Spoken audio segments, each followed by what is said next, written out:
मतलब मेरे अंदर जो भी देवी देवता आता था मैं इतनी सारी भाषाएं बोलता था जिनको अन्य भाषाएं कहते हैं, उन्हें मैं खुद नहीं जानता था। अच्छा। लेकिन बहुत सारी भाषाएं बोलता था मैं। जब मैं प्रभु का दर्शन करके पहली बार चर्च में गया, हाँ पहली बार एक कन्वेंशन में गया, हाँ तो वहाँ लोगों को गिरा रहे, वो अन्य भाषा बोल रहे और गिरा रहे, तो मैं तो नहीं गिरा। फिर मैंने बहुत सारे कन्वेंशन अटेंड किए लेकिन मैं नहीं गिरा।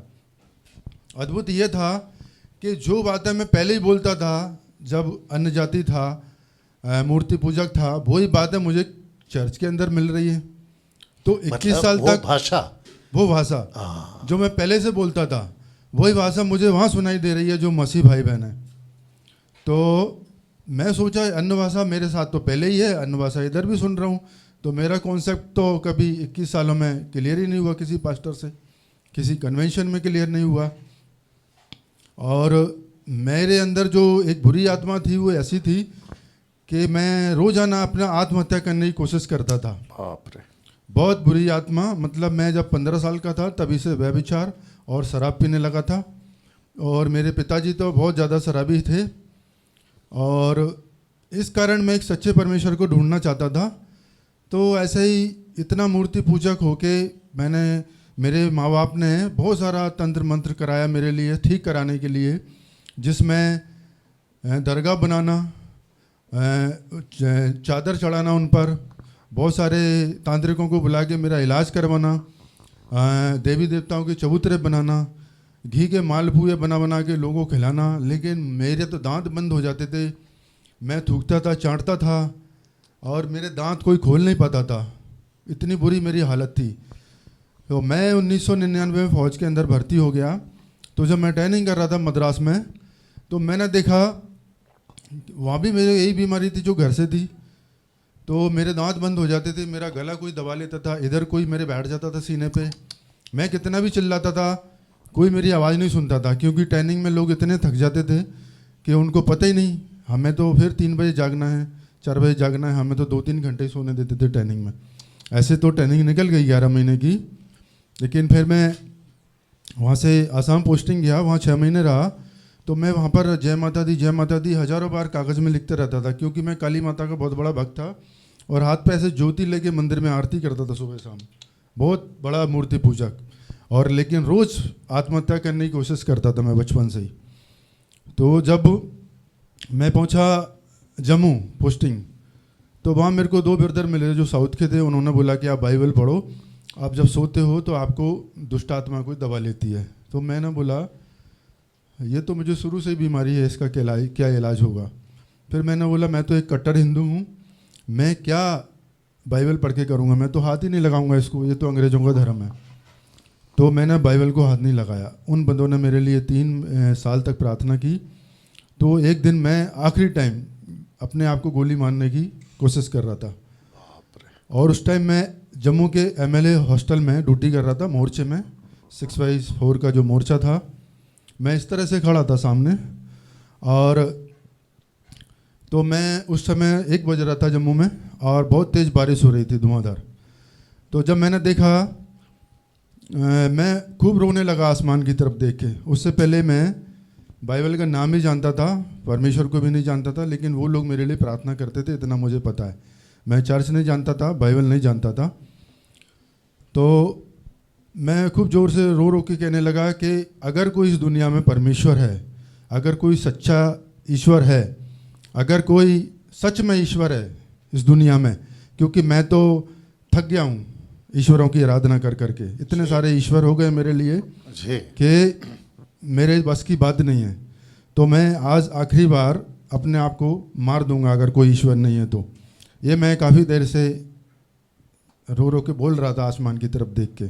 और ये लोग क्या दिखाना चाहते हैं मुझे, क्यों बाइबल पढ़ाना चाहते हैं, ये भी मैं साथ में बोल रहा था। अच्छा। तो आसमान से एक बहुत बड़ी रोशनी आई, बहुत बड़ी रोशनी आई। पूरा मोर्चा 6/4 का एकदम सफ़ेद हो गया, और मैं एकदम सफ़ेद हो गया, और मेरी आंखें उस पर टिकती नहीं थी, मतलब मैं अंधा हो जाऊंगा, इतनी बड़ी रोशनी थी वो। पूरा मैं सफ़ेद हो गया। उसके अंदर उस रोशनी में एक आग का गोला था, गोल सा, वो मुझसे बातें करता था। और मेरे अंदर जो भी शक सवाल थे, उसने ये बोला कि मैं एक सर्वशक्तिमान ईश्वर हूँ। और मैंने देखा और 1 घंटे करीब बात की मैंने। अब दूसरे मोर्चों में जो लोग खड़े थे और संतरी जो खड़े थे एमएलए हॉस्टल में, मैंने उनसे जाके पूछा आपको कोई आसमान से रोशनी दिख रही है बहुत तेज? उन्होंने बोला इतनी तेज बारिश हो रही है किधर। दूसरे से पूछ रहा, तीसरे से पूछा, चौथे से पूछा, वापस मैं अपने मोर्चे में आके खड़ा हो गया। फिर मैं आसमान की तरफ देख के बोलने लगा कि मैंने अपने जीवन में ऐसी अद्भुत चीज़, ऐसी लाइट अद्भुत, ऐसा उजियाला मैंने कभी नहीं देखा। क्या मैं उसे दोबारा देख के बात कर सकता हूँ? क्या वो सच में ईश्वर है? सेम वो रोशनी, पूरा मोर्चा सफ़ेद हो गया, मैं पूरा सफ़ेद हो गया। मैं ऐसे देखता था, मैं पूरा सफ़ेद था और पूरा मोर्चा उजियाले और ज्योति से भर गया। ये अद्भुत था मेरे लिए। और मैंने देखा कि इससे अच्छा क्या हो सकता है जीवन में कि ईश्वर है। और फिर उस दिन से मैंने बाइबल पकड़ी है और मैं बाइबल पढ़ने लगा। उसके बाद में 21 सालों से मुझे ईश्वर तो मिल गया, और ईश्वर ऐसा मिला कि उसने मुझे अभी तक मरने नहीं दिया। जो रोज़ मरता था, एक दिन में 6 बार आत्महत्या करने वाला आदमी जो रोज़ मरता था, वो आपके सामने जिंदा खड़ा है। एक जिंदा ईश्वर ने मुझे जिंदा तो रखा है, लेकिन एक शिक्षा की कमी के होने के कारण मेरे पास इतना बड़ा दर्शन है, मेरे पास इतना बड़ा उजाला है, मेरे पास एक ज्योति का परमेश्वर होते हुए भी आप देख सकते हैं ये पूरी दुनिया कि मैं आज भी अंधकार में था। अगर मैं इधर नहीं आता तो मैं शायद उस दर्शन को दुनिया को बता नहीं पाता और मैं मर जाता, क्योंकि मेरे काम ऐसे हो रहे हैं। मैं जिस दिन आया हूँ उस दिन भी मैंने दारू पी के आया हूँ, लेकिन मैंने इतनी पी थी कि इधर किसी को पता ना लगे। मैं सोचा ये मेरी लास्ट दारू है। Really? यस, मैंने रतलाम रेलवे स्टेशन पे एक क्वार्टर लेके दारू पी है, मतलब पौने बोतल दारू पी के मैंने। अच्छा था, ट्रेन 4 बजे आई, मेरी लेट थी। और ये बात बताना नहीं चाहिए, लेकिन अपने पाप को छुपाना भी नहीं चाहिए। मेरे जैसे बहुत भाई हैं इस दुनिया में जो आना चाहते हैं, लेकिन अपनी कमजोरी के कारण नहीं आ पा रहे हैं। तो ऐसी शिक्षा हिंदुस्तान के अंदर, हिंदुस्तान के हर एक राज्य में, गांव में, शहर में और दुनिया के किसी भी देश में ऐसी शिक्षा नहीं मिलती जो यहाँ मिलती है। और मैंने वो शिक्षा पाई है कि मैं जिस दिन इधर आया था, मैंने पहले दिन जब बाइबल कॉलेज का पहला दिन किया तो मैंने सोचा मेरी दारू छूट गई, और हकीकत में छूट गई। मैं तो बचा बचा इनकी शिक्षा से। इनकी शिक्षा ऐसी है कि मैं तो बचा बचा, मेरी पत्नी, ये मेरे 2 बच्चे मुझसे परेशान, मेरा घर परेशान, वो लोगों की भी ज़िंदगी बच गई। वो सोचते थे कि मैं कब ठीक होऊंगा। अगर मैं इधर नहीं आ पाता तो मैं कभी ठीक नहीं हो पाता, क्योंकि मुझे बाइबल के बारे में इतनी जानकारी देने वाला दुनिया में आज तक कोई नहीं मिला। मैंने DGS डीनाकरण से मैसेज सुनना शुरू किया था और कोई बचा ही नहीं है। जितने ये पापा हैं पंजाब के या सारे ऑल इंडिया में जितने स्टेटों में हैं, जितने बड़े बड़े पास्टर हैं, मैं सबको सुन चुका हूँ, लेकिन किसी ने मेरे जीवन को परिवर्तन नहीं किया। और काफ़ी महीनों से, करीब करीब 6 महीनों से मैं ये प्रार्थना कर रहा था कि परमेश्वर तो मिल गया, मुझे एक ऐसा शिक्षक मिल जाए। मैंने पास्टर नहीं बोला, मुझे एक ऐसा शिक्षक मिल जाए जो मुझे एक सही रास्ता बता दे कि मैं जिंदा रहूं कि मर जाऊं। क्या पीने वाले का, नशा करने वाले का क्या कब मर जाए, क्योंकि आजकल तो साइलेंट अटैक आ रहे हैं, कोई कभी भी किधर भी मर जाता है, किसी भी एज का बंदा। लेकिन मेरी प्रार्थना परमेश्वर ने सुनी, मैंने टिकट बनाई। मुझे ये भी नहीं पता कि मुझे छुट्टी मिलेगी कि नहीं मिलेगी, लेकिन मैंने 1.5 महीने पहले टिकट बना दी। मेरे मन में, मैं पास्टर जी को 2020 से सुन रहा हूँ और उनके मैसेज सारी दुनिया के मैसेज से अलग थे, सारे पास्टरों के मैसेज से अलग, क्योंकि वो इतने ईमानदार और इतनी अच्छी उनकी शिक्षा है। मैंने इधर आके देखा, मैंने कई कन्वेंशन अटेंड करे, मैंने देखा कि पास्टर जो वहाँ का कन्वेंशन चला रहे हैं, उनका पास्टर अलग खाना खा रहे हैं, जो अमेरिका से टीम आई है वो अलग खाना खा रहे हैं, वो अलग पानी पी रहे हैं, और हमसे बोल रहे हैं। हम 5 लोग गए हैं, मेरे 2 बच्चे, मेरी पत्नी और मैं उस कन्वेंशन को अटेंड कर रहे हैं। तो हमने बच्चों को दे दिए 50-50 रुपये, क्योंकि वहाँ पे सुबह शाम ऑफरिंग ली जाती है एक दिन में। तो और हमने 100 रुपये दे दिए। हमने सोचा 300 रुपये पड़े देंगे, लेकिन नहीं। जैसे ही होता है शुरू, पहले तो वो ले लेते हैं, फिर बोलते हैं 10-10 रुपये मत दिखाओ आप 2000 का निकालो, 500 का निकालो, जो बड़ा पास्टर होता है वो ऐसे बोलते हैं।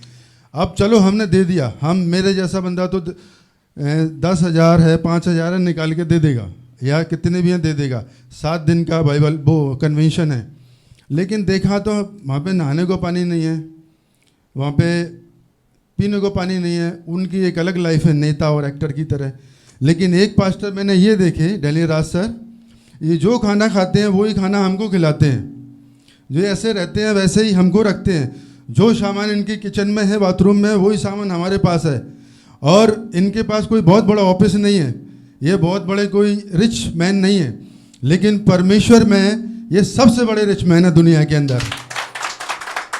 और इनकी जो शिक्षाएं हैं दुनिया के किसी व्यक्ति के पास नहीं है। अगर दुनिया का कोई पास्टर, कोई बहुत बड़ा अपने आप को सेवक समझता है, कोई जवान है, कोई बुजुर्ग है, कोई बच्चा है, कोई महिला है, मैं दुनिया के हर एक जन से कहना चाहता हूँ, अगर आपने पास्टर डैनियल राज जी की शिक्षा नहीं प्राप्त की है तो आपका जीवन अधूरा है। कैसे, जैसे मैं 21 साल से बाइबल को जानता हूँ, बाइबल के परमेश्वर को जानता हूँ, लेकिन मेरे पास वो शिक्षा नहीं थी जिससे मैं आगे चल सकूँ। मेरे पास वो शिक्षा नहीं थी जिससे मैं जिंदा रहूँ। मेरे पास वो शिक्षा नहीं थी जिससे मैं बुरी आदतों को छोड़ दूँ। जहाँ एक ही दिन के बाइबल कॉलेज में आपको चांद तारे नज़र आ जाते हैं, इतनी बड़ी शिक्षा इनके पास है। और इनके तारीफ में मैं क्या बोलूँ, मेरे पास तो शब्द ही नहीं थे। वो तो मेरी गवाही ऐसी है कि मैं तो इनके लिए बहुत कुछ कहना चाहता हूँ, लेकिन इनकी तारीफ में कोई शब्द ही नहीं है हमारे पास। तो ऐसे पास्टर किसको मिलेंगे? आज 5 दिन हो गए, इन्होंने हमसे 10 रुपये भी नहीं मांगे। 5,000 रुपये हमने दिए, किस बात के? मैंने 15 साल मेरी ड्यूटी कश्मीर में रही, मैंने कभी चाय नहीं पी। सिर्फ इधर मुझे नींद ना आए, पास्टर डिस्टर्ब ना हो, जो बाइबल कॉलेज के स्टूडेंट हैं डिस्टर्ब ना हो, तो मैं चाय पीना सीख गया इधर आके, चाय कॉफ़ी। तो मैंने 15 साल तक मैंने कभी चाय नहीं पी, ना कॉफ़ी पी। तो मैंने करीब 15 या 20 चाय डेली पी। तो मैं एक दिन बाहर से चाय लाया 10 रुपये में इतनी, हम इधर एक मग भर के पीते हैं, वो होगी 100 रुपये का या 50 रुपये का। तो हमने 800 रुपये पर डे चाय पी, तो 4,000 रुपये तो मेरे वैसे ही गए चाय में। और फिर उन्होंने खाना तो इतना अच्छा खिलाया जो घर में भी नहीं मिलता।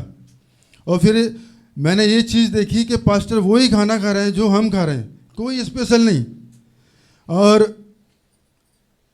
किसी से कोई पैसा नहीं मांग रहे, ना बाइबल कॉलेज से, ना इनके कोई भी ऑनलाइन जो चल रहे हैं बहुत सारे प्रोग्राम, उनसे। सिर्फ इनका बेटा और पास्टर साहब सुबह से लेकर शाम तक बराबर लोगों को शिक्षित कर रहे हैं इस एक बढ़िया शिक्षा के द्वारा, जो किसी के पास नहीं ऐसी शिक्षा। और रात को 3 बजे तक ये चलता रहता है, इनको सोने का टाइम पता ही नहीं है हमें तो। और इतने तरोताज़ा फ्रेश दिखते हैं जैसे प्रभु इन्हें 20 साल का रखा है, ये बहुत बड़ी बात है। और परमेश्वर इनको बहुत आगे बढ़ाए, MMB को बहुत आगे बढ़ाए, और मेरे जैसे आदमी को परमेश्वर बहुत इस्तेमाल करे, और जितने भी स्टूडेंट आए हैं उनको परमेश्वर बहुत इस्तेमाल करे। मैं कहना तो बहुत कुछ चाहता हूँ, लेकिन मैं और भी अपने भाई बहनों को समय दूंगा। और परमेश्वर का धन्यवाद, और मैं सारी महिमा परमेश्वर को देता हूँ, और आप सभी को जय मसीह की। ओके, एक चीज़ आपके पास रखिए, मैं शौक हो गया, मैं नाम भूल गया भाई का, हरी सिंह। हरीश जी, मैं बड़ा शौक हो गया कि पहले स्टूडेंट है, ये पहला 24वां बैच है जो व्यक्ति यहाँ पर पी के आया है, और इनकी गवाही से ये बात को हजम किया जा सकता है कि जो मसीहत, बहुत ध्यान से सुनिएगा जितने दर्शक देख रहे हैं, जो मसीहत इन 20-21 साल में इनको पहचान कराई गई है इसी बाइबल से, उसकी वजह से ये उस दिन यहाँ पहुँचे। लेकिन जो मसीहत यहाँ 5 दिन में पहुँचाई गई, ये वो फर्क है कि आज ये ऐसे। यस, अब आपको पता चल रहा है जितने सेवकों, मैं सबको गलत नहीं बोल रहा हूँ, मैं नहीं कह रहा हूँ कि बाकी सबकी टीचिंग गलत है और मेरी अकेली सही है, बिल्कुल नहीं। मैं उस 90% की बात कर रहा हूँ जिसकी वजह से मसीहत यहाँ पे आप लोगों के, मैं मुंह से सुन रहा था कि परमेश्वर का डर आ रहा है। आप लोगों ने ये कहा है, और इन्होंने मुझे जब शायरी भेजी थी ना, नॉट शायरी एग्जैक्टली, वो टेस्ट बनी करके भेज रहे थे, मैं तभी नहीं समझ पाया कि इन्होंने जो लिख कर भेजा है कि ये छूट गया, वो छूट गया, ऐसा बदल गया, वैसा बदल गया, अब मैं रिलेट कर पा रहा हूं कि ये इनके जीवन में ऐसा प्रभाव पड़ा है।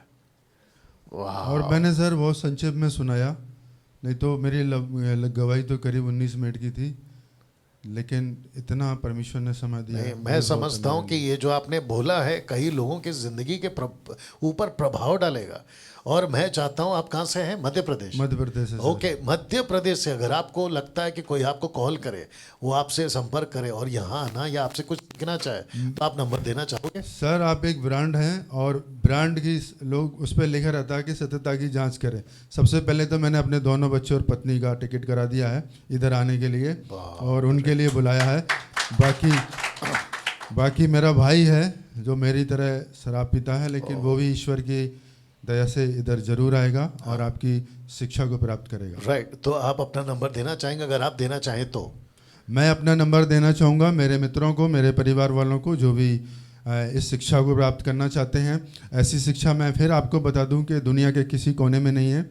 आप एक ही दिन में अपने आप को बदलना महसूस कर देंगे और जितनी भी बुराइयां हैं आपके अंदर वो आपको पहले दिन से निकलना शुरू हो जाएंगी। पास्टर साहब कोई चमत्कार नहीं करते, पास्टर साहब कोई जादू नहीं करते, पास्टर साहब किसी के लिए प्रार्थना नहीं करते। पास्टर साहब एक ऐसी शिक्षा देते हैं जिससे आप जान पाओगे कि परमेश्वर का वचन क्या है, मैं कौन हूँ, परमेश्वर कौन हूँ। जो आज टबरनेकल जो सिखाया इन्होंने वो अद्भुत था। उससे मैं पता लग गया पूरी मुझे बाइबल का, पूरे वचन का, और मैं कौन हूँ, परमेश्वर कौन है, वो एकदम अद्भुत था। और इनका हर दिन जो टीचिंग थी, जो शिक्षा थी, वो एक से बढ़कर एक थी। और जब ये लास्ट में इन्होंने जो दिया अंत वाला और टबरनेकल वाला, ये तो हमारे जीवनों को और जो भी इधर आएगा बदल देगा। बहुत अद्भुत था और इससे अच्छी शिक्षा मैं जानता हूँ कि दुनिया में किसी के पास नहीं है। और परमेश्वर ने सिर्फ इन्हीं को एक ऐसा वरदान दिया है, क्योंकि मेरे जैसा व्यक्ति भी 21 सालों में कितनों को सुन चुका है। एक ये वरदान सिर्फ इन्हीं के पास है। तो आप जितने भी पास्टर लोग कहते हैं कि नहीं वहाँ मत जाइए, मुझे भी मना किया किसी पास्टर ने। अच्छा। एक जो महाराष्ट्र की सिस्टर ने मुझे मना किया कि उनके पीछे तो महाराष्ट्र के लोग पड़े मार देंगे। मैंने कि जिसको प्रभु ने खड़ा किया है उसे कौन मार सकता है। और तो मैंने बोला मारने से हम डरते नहीं, हम तो काम यही करते हैं। तो मैं तो जाता हूँ और मैं आ गया और बहुत अद्भुत शिक्षा है। मैं सबसे पहले अपने बच्चों को ही देना चाहता हूँ। जो एक 20 साल का है, 23 साल का है मेरा लड़का, क्योंकि मेरी शादी जल्दी हो गई जी। और मेरी पत्नी भी उनका भी ऐसा ही है जैसे मेरे पास शिक्षा थी 21 सालों से, ऐसी शिक्षा उनके पास है। तो उनकी शिक्षा बदल जाए इसलिए उनको ही बुलाया है मैंने। जी, आपका नंबर दे दीजिए। और मैं अपना नंबर सभी परिवार वालों को, अपने दोस्तों को देता हूँ। मेरा नंबर 9425314494 94 253 144 94 मेरा नंबर है। और कोई भी यहाँ आने के बारे में मुझसे पूछना चाहता है तो कृपया मुझसे कांटेक्ट करें। धन्यवाद। Thank you. जी बैठिए सर। बाप रे बाप रे बाप रे, बहुत अद्भुत। तो दोस्तों आपने देखा, ऐसी जिंदगियां बदलती हैं। अच्छा, इनकी एक गवाही में हम सुन रहे थे कि जब ये मूर्ति पूजक थे तो जो जिब्रिश यहाँ बोली जाती है पेंटिकॉस्टल कैरिस्मेटिक में, बिल्कुल हूबहू आसपास में वहाँ पे भी बोली जाती थी। आपके भी, आप खुद भी बोलते थे। बताइए अब वो कंचन मित्तल मिनिस्ट्री का क्या करें? दुष्ट आत्मा को पकड़ कर लेकर आए हैं और वो भी नरक से। और आप लोगों ने सीखा है कि नरक में कोई एक बार जाता है तो वापस आता नहीं, वो चाहे मनुष्य हो या स्वर्गदूत हो या फिर जो भी हो। और ये कहते हैं कि मैं तो नरक से आया। बताइए, ऐसे बनाते हो लोग। तो उस भाषा को ये यहाँ पे भी सुन रहे हैं चर्च में, और ये ऑलरेडी सुन के आए हैं जब ये मूर्ति पूजक थे। अब दिमाग लगाओ अपना। इसलिए पौलुस कहता है 1 कुरिन्थियों 12 का 1, 2, 3 में कहता है कि मैं तुम्हें चेतावनी देता हूँ, मैं तुम्हें वार्न करता हूँ, मैं तुम्हें सतर्क करता हूँ, ऐसी कोई भाषा मत करो जिससे यीशु को श्राप बोला जाए, श्रापित बोला जाए। बताइए। अद्भुत गवाही है। और मैं समझता हूँ कि डे 1 में जो इनका जीवन था एक ही दिन में बदला है। आपने कहा एक ही दिन में, और रहते रहते तो जो जिसको कहते हैं ना वचन का लहर, परत, एक के ऊपर है, एक के ऊपर है, एक अभी 5वां दिन तो हालत ही खराब हुई टैबरनेकल का और आखिरी का चरित्र वाला टॉपिक अद्भुत है। तो इनके जो बच्चे हैं, इनकी जो वाइफ हैं, मैं आपका वेलकम करता हूँ। प्लीज़ आप यहाँ पर आइए, ये आपका घर है, अपना समझ के आप लोग यहाँ पर आइए और जो नंबर दिया है ज़रूर संपर्क करें और आप लोग एजुकेट हो। प्रभु आपको आशीष दे। मिलते हैं अगले वीडियो के साथ। God bless.